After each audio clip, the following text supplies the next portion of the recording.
Assalamualaikum warahmatullahi wabarakatuh. For today's mini vlog mga mi is dito naman nga kami ng aking baby sa center naman.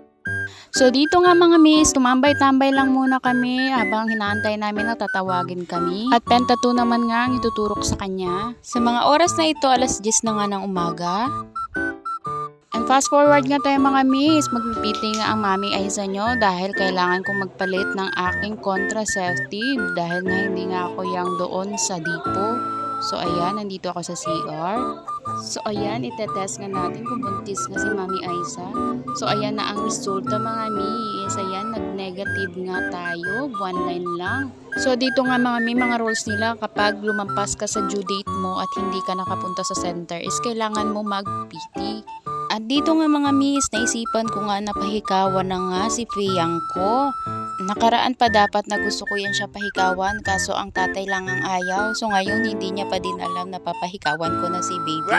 So today nandito na nga kami at papahikawan ko na nga ang baby ko para magmukha naman siyang babae. And dito nga mga miis, nagpe-prepare lang si madam. At dyan nga, nilagyan na nga ni madam ng alcohol ang tinga ng aking baby para malinis nga raw. At dito nga, itinuldukan lang ni madam ng kanyang ballpen para nga masakto raw pagka nalagay na ang hikaw. For sure talaga mga mima is pahirapan talaga ito sa pagbutas ng tainga niya.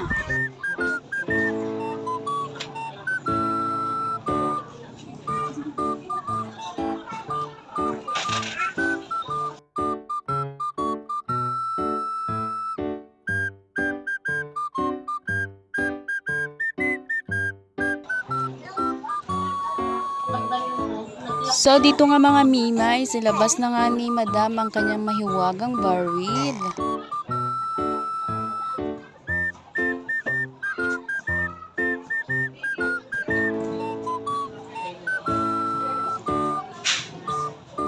At dito nga mga mimay, bubutasan na nga siya.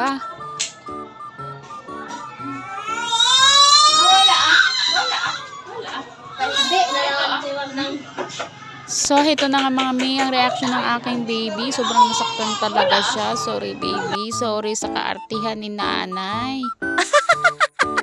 At dito nga, grabe gid ang hibi ng bata ni Junjun. At yun nga, dinayandayan ko lang siya mga mima at binigyan nga siya ni madam ng kanyang pagkakaabalahan. Dito nga is iyak pa din nga siya ng iyak dahil hindi nga yan siya maaliw-aliw. Alam nyo kasi mga mima, ang bibi ko na ito is may pagkasuplada din. Nagmana din nga sa akin at sa tatay niya, suplada at suplado din. So ayan nga mga mima is natapos na nga kami dito at grabe nga iyak ng baby ko.